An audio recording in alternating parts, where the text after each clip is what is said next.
So ngayon, I have decided na wag na lang ibenta itong Tamaraw FX na ito. Tignan na lang natin, subaybayan na lang natin kung ano ang magiging kapalaran nito dito sa Highland. Okay, so Tamaraw FX 1.8 7K.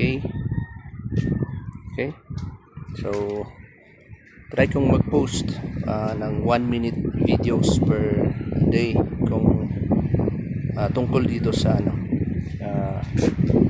sa performance ng Tamaraw FX. Okay, so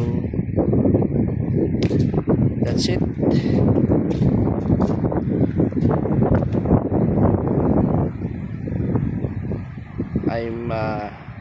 I'm here at Benguet.